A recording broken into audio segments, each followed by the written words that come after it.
Shall we go to Mullens? Let's go to Mullens. What did you see from Mullens yesterday? And did his performance change your opinion of him fundamentally? Okay, no, his performance did not change my opinion of him. But to be fair, I think I had an overall lower opinion of Mullens than most of the Niners fan base, and especially you. I had a moment, I think, last week where I got a little carried away because I was so impressed with how he played, where I said, man, a desperate team might give up maybe a first or second round pick for this guy. I think I might have overreacted a little bit there. But overall, I've not been exactly very high on him. I thought that he's pretty good. And I thought that and if you go back and look, I was more talking about what Kyle would do rather than Nick, because to me, if Kyle came up with a great game plan, I thought Nick could execute. Well, last night I thought there was enough there in the game plan. Again, just from watching the game on TV, I thought there was enough, and the guy missed a few throws. And to talk in a deeper level, I think what really got to him is that this is the first time in Nick Mullens' young career that there was actually pressure on him to perform. There were expectations. Yep. Right.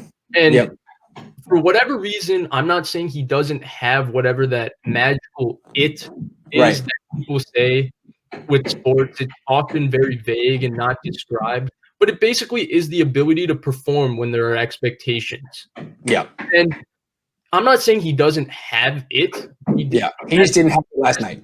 And it was rough all around. It started, I mean, the Bourne throw at the beginning, okay, the guy's not warmed up. The use check, there's 53 players on the 49ers. There's 3 quarterbacks. There's probably like 25 players on the Niners that could have just sat back and thrown that ball 10 yards to use check.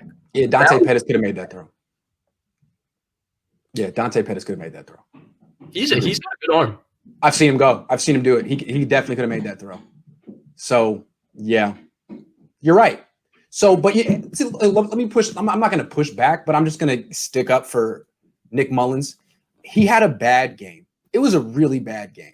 He still has had 10 career starts, which on the Jimmy Garoppolo curve makes him a rookie because Jimmy Garoppolo is technically a second-year player, is what we say. So Mullens is basically a rookie. He's done some really incredible things for a rookie if you put him on that curve. And a game like this was bound to happen. I don't change my opinion of him either, but he's done now. It's someone else's turn. I totally agree. And, actually benching him, I think, was probably the right call because I don't think he would have been able to lead those drives against a prevent defense the way that C.J. Beathard did. Do you?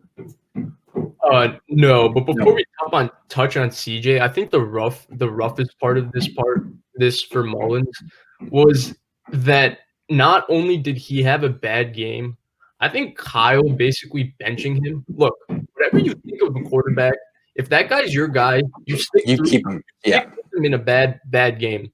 Yeah. Basically, Kyle had been talking, even when he was talking about CJ versus Mullens before Mullens was about to start, he basically blatantly said, look, in practice, it's about the same. If CJ outplayed him in 2018, CJ would be playing right now. Right. And so basically, he benched Nick.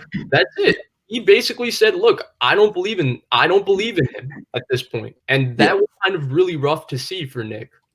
Yeah. Yeah, it was rough to see because Shanahan was in his corner, but Beathard is his guy.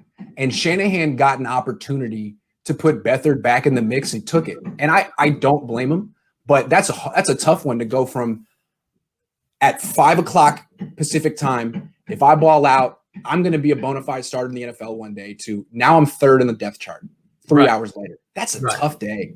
And Shanahan honestly was proven to be right because Shanahan, even after the game, basically was saying that the throws were there to be made.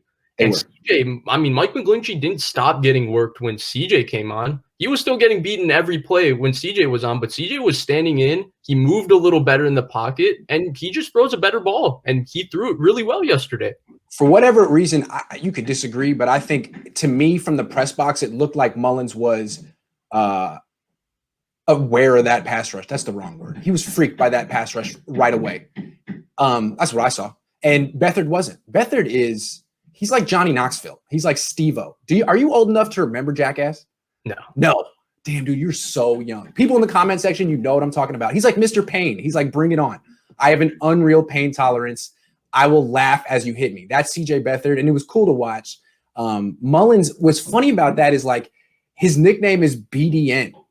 He's supposed to be the dude who has this irrational confidence. And through the first 9 starts, I thought he kind of was. And last night it was like, that's not BDN. That's something else. So I just find the psychology of playing quarterback fascinating. We talked about it last week. And as you correctly pointed out, the psychology for Mullens changed drastically this week. All of a sudden, there were stakes, expectations, and he did not rise to the occasion as, a young Tom Brady would have.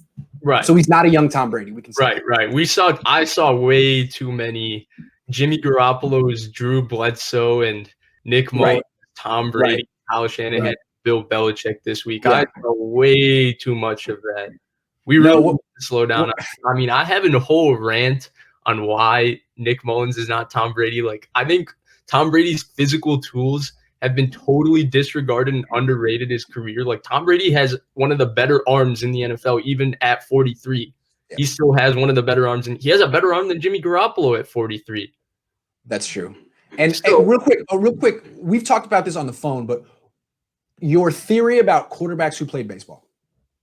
Yeah, I have this kind of theory because I think that quarterbacks who play baseball just have this innate ability to throw, and they throw like it's real natural. It's with all kinds of arm angles, like Matthew Stafford. Yes. Drew Lock throws it kind of like that. Patrick Mahomes is the most Russell Wilson example. Yeah, and they just throw from all kinds of arm angles, and they have this innate coordination because baseball requires so much coordination. And you start playing baseball when you're 5, so it's something that you grow up with. Yeah. And they just have these Kyler Murray. They just have these real strong arms and real natural ability to throw. Where if they're not even on their platform or the play gets messed up, they just have this ability to flick it with their wrist or turn their arm sideways and throw. Because they used to play shortstop or something like that. Yes, absolutely. Agree. And that's Tom Brady, right? He was a baseball player. He was drafted. Absolutely. So when you look at his 40-yard dash, like, oh, he's not an athlete. Actually, he was drafted in 2 sports. So he's a pretty good athlete. That's the thing about Nick Mullens. I love Nick Mullens, but he's not an athlete. And you could see it in that game. Like, once the offensive line was overwhelmed and he missed a couple throws and he needed to, like, do what Jimmy does, like buy a little time in the pocket. It's like, can't do it in the NFL. Not athletic enough. Just not. I would be interested to know what other sports Nick Mullens played in high school. Not that I'm curious. Like, did he play baseball? Did he play basketball? Or was he a football guy? Because he looks like a football guy.